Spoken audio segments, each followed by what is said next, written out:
Hello everyone. In our last class, we have started chapter number 4, A Truly Beautiful Mind. Let's start today's part. So we have completed 4 paragraphs. यहाँ तक हम कर चुके थे that he left the school for good. तो chapter किसके बारे में है? अल्बर्ट आइंस्टाइन के बारे में है. और हमने 4th पैराग्राफ तक पर रीड कर लिया था. अब देखते हैं 5th. The previous year Albert's parents had moved to Milan. अब कि लास्ट ईयर उसके पेरेंट्स जो थे वो कहाँ? मिलान चले जाते हैं. And left the sun with relatives. और अपने बेटे को यानी कि अल्बर्ट आइंस्टाइन को अपने रिलेटिव्स के यहाँ पर छोड़ देते हैं. आफ्टर प्रोलॉन्ग डिस्कशन, बहुत लंबे डिस्कशन के बाद, Einstein got his wish to continue his education in German-speaking Switzerland, in a city which was more liberal than Munich. और काफ़ी लंबे डिसीजन के बाद अल्बर्ट जो है वो और उसकी फैमिली की ये लास्ट डिसीजन पर पहुंचते हैं कि अल्बर्ट को उसकी विश के अकॉर्डिंग एक जर्मन स्पीकिंग स्विट्ज़रलैंड में उसे एजुकेशन लेनी है तो उसके वहाँ पर भेज दिया जाए. That city is more liberal than Munich, यानी कि जो कि मुनिक से कहीं ज़्यादा अच्छी है उसके लिए. Einstein was highly gifted in mathematics. Einstein जो था that he was very intelligent in mathematics and interested in physics. And with the math वो फिजिक्स के अंदर भी बहुत ज़्यादा इंटरेस्टेड था. After finishing school he decided to study at a university in Zurich. अपना स्कूल ख़त्म होने के बाद उसने क्या डिसाइड किया था कि वो यूनिवर्सिटी में पढ़ाई के लिए जूरिक में जाएगा. But science was not the only thing that appealed to the dashing young man with the walrus moustache. क्या कहता है कि सिर्फ साइंस ही एक ऐसी चीज़ नहीं थी जो ज़्यादा अपील थी उसके लिए, मीन्स कि ज़्यादा इम्पोर्टेंट थी या फिर जिस चीज़ के अंदर उसका बहुत ज़्यादा इंटरेस्ट था, बल्कि वॉलरस मोस्टेच मीन्स कि उसकी बहुत शानदार मूछें थी. And he was also very handsome guy. ये देखिए पिक्चर भी दे रखी है 1900 when he was 21 years old. Picture में भी दिख रहा है that he how much handsome he was.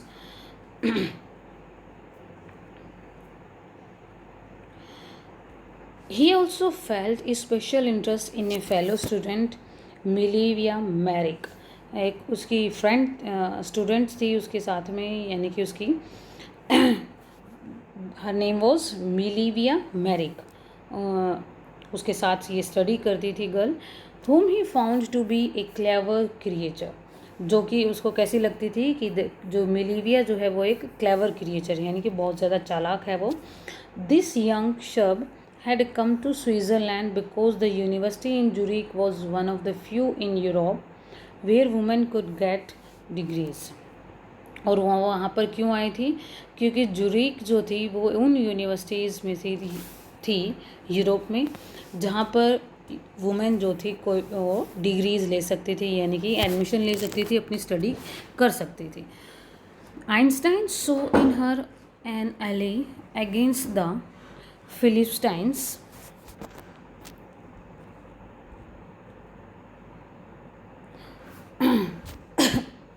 एले मतलब होता है फ्रेंड, ठीक है, या फिर एसोसिएट हम कह सकते हैं. Though Einstein saw in her ally against the philistines those people in his family and at the university with whom he was constantly at odds.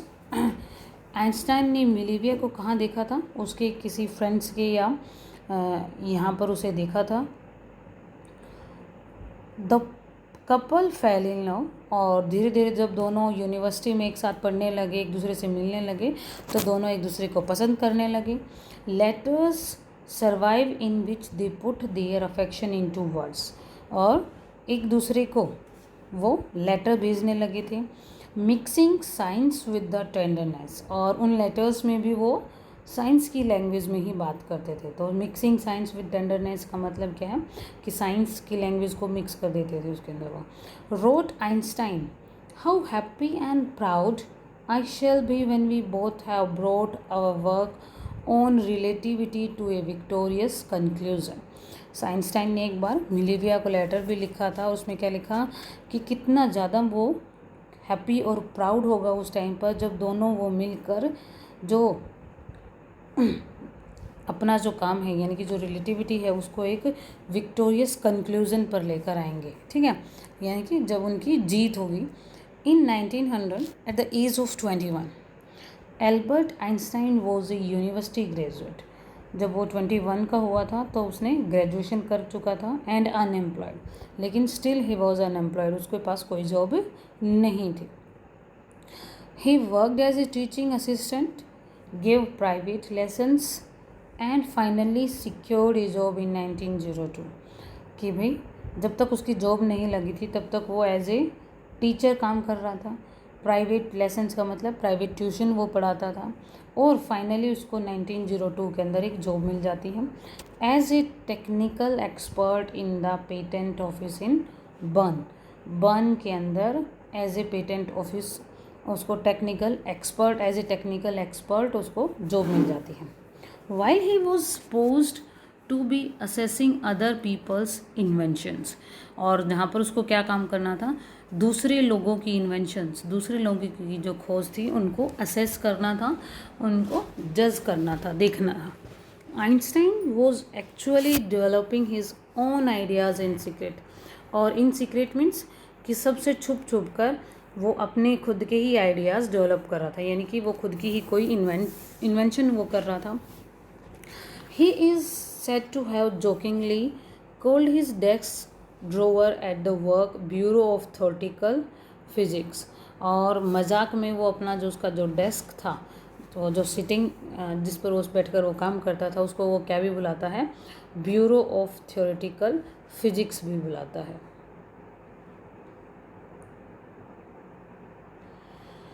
One of the famous papers of 1905 was Einstein's special theory of relativity, according to which time and distance are not absolute। और 1905 के एक बहुत famous newspaper के अंदर जो उसकी theory of relativity थी वो प्रिंट हुई थी, जिसके अंदर टाइम और distance are not absolute, means दोनों एब्सोल्यूट नहीं हैं टाइम और distance. In they two perfectly accurate clocks will not continue to show the same time if they come together again after a journey if one of them has been moving very fast relative to the other। क्या कहता है कि भाई अगर दो clocks हैं और उन दोनों में सेम टाइम फिक्स किया जाता है और दोनों एक साथ कोई जर्नी क्रॉस करके आते हैं, यानी कि कोई एक अलग जगह से जर्नी करके आ रही है, कोई दूसरी अलग जगह से जर्नी करके आ रही है, तो one of them has been moving very fast relative to the other, तो उनमें से एक जो होगी ना वो दूसरी से ज़्यादा फास्ट चल रही होगी, ठीक है।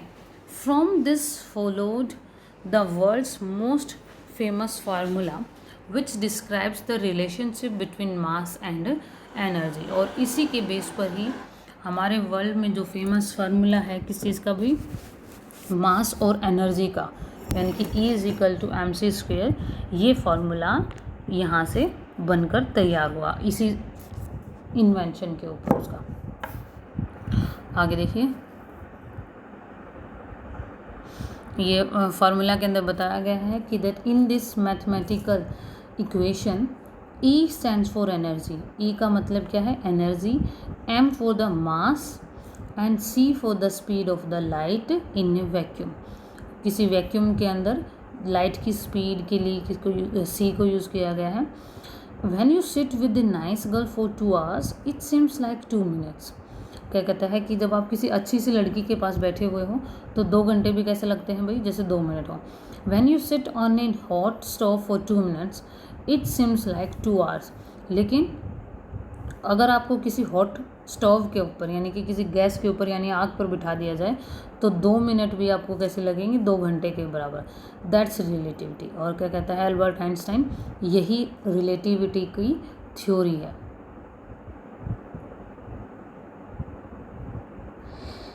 While Einstein was 10th paragraph देखिए, while Einstein was solving the most difficult problem in physics, कि जब आइंस्टाइन जो था वो फिजिक्स की सबसे मुश्किल जो प्रॉब्लम जो थी उसको सोल्व कर रहा था। His private life was unravelling, तो उसकी प्राइवेट लाइफ भी क्या हो गई थी भाई, वो भी थोड़ी सी ख़राब होना स्टार्ट हो जाती है।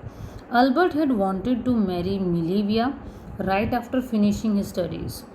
अल्बर्ट जो था वो मिलीविया से चाहता था कि उसकी स्टडी कंप्लीट होते ही उसको उससे शादी कर ले, but his mother was against it, लेकिन उसकी मदर इस चीज़ के अगेंस्ट में थी।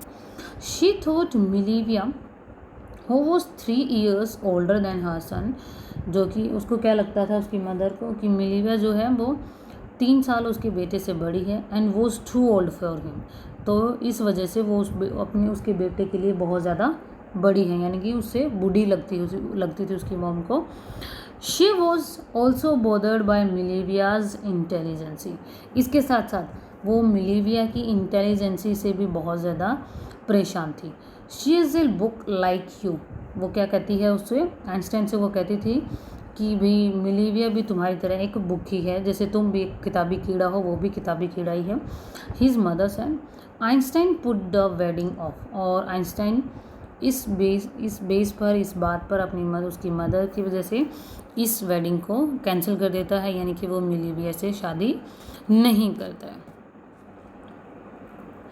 The pair finally married in January 1903, फिर उसके बाद एक टाइम के लिए तो वो शादी रुक जाती है, लेकिन 1903 में वो दोनों शादी कर लेते हैं।